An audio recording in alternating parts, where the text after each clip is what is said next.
Hi, and welcome back to the channel today. Well, today we don't have much of a video for you. I tell you what, it's been both a busy week and a rainy week, and I haven't seen my chicken in a couple of days. It's been out living its best life, and I'm fearing that maybe the fox or coyotes that got the rest of them may have gotten it because it hasn't been around. We'll see if it shows up. I don't know whether it's going to or not. Anyways, this last week, it's been raining every single day. It's been raining since Thursday of last week, and there's just no way I can get out into the hives. It's just not a thing, and it's going to rain again today. Not a lot I can do about that. I do have a lot of girls foraging still, but there's really nothing to get. They're hanging out on the fronts of the hives. I did put some honey on a dish up on the back deck, and the bees were actually getting on that honey, which tells me that there's absolutely nothing left in the environment. There's a bunch of girls washboarding right there. Look at that. Now, if you don't know what washboarding is, that's washboarding. We don't really know why the bees do that, but they're doing it. So there you go. There you have it. That is it. Other than that, last week I actually sent some of my Apex boxes to Frederick Dunn, and he showed them on his website. And I tell you what, y'all have kept me busy. I've sold quite a few boxes, and I appreciate everybody who's purchased one.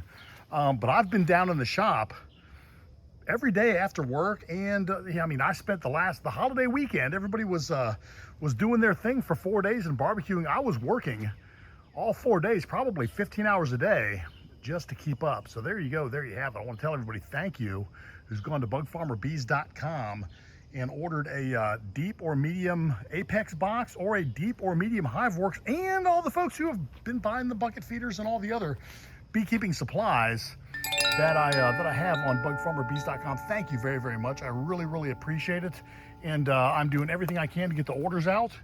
So if you haven't received your order yet, it's in the mail. I think as of this morning, I've got a handful of boxes in the back of the Subaru that I've got to drop off this morning. But I think I'm finally caught up, at least until I get home tonight and have to deal with more orders. But there you go, and there you have it. Other than that, a lot hasn't been happening. Again, I don't have much of a video.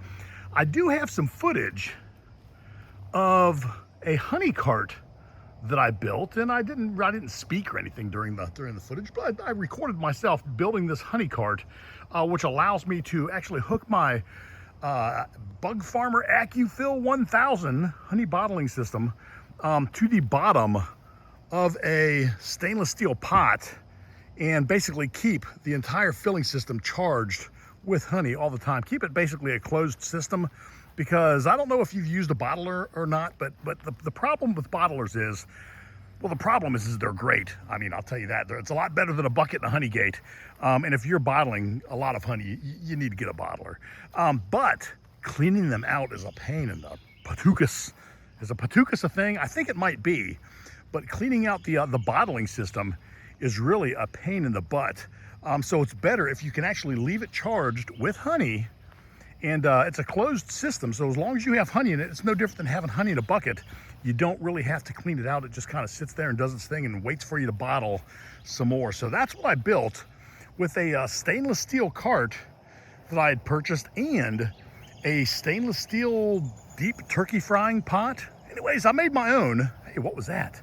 I think we just had a fish right there.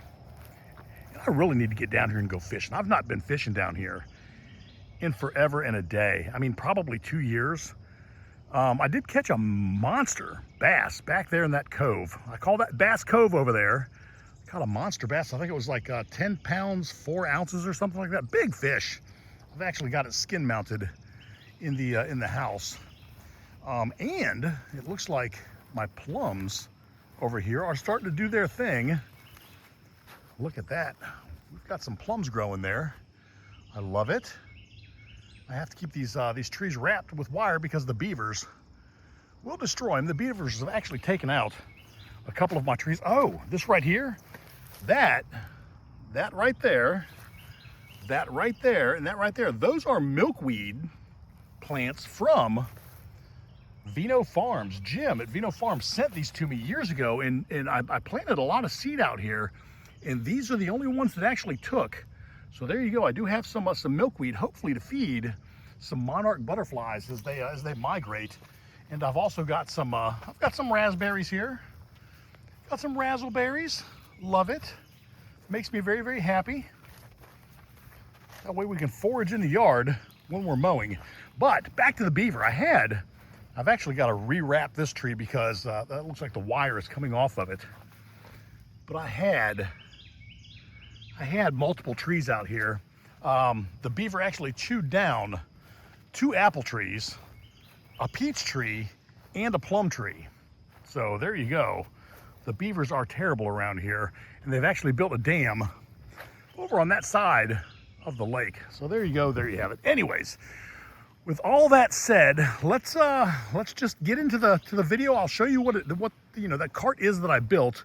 Again, this is if you just subscribe to the channel, this is not what the usual channel is about. I just haven't been able to get out here. So this is kind of a default fill the area video. My pears really need some spray. It's kind of a default video. You got to get it out there. You got to feed the algorithm, and I just had to say hello to everybody and thank you for, again, all the purchases at bugfarmerbees.com. And maybe you might want to build this honey cart. Maybe it's something you want to put together. Anyways, enjoy the video.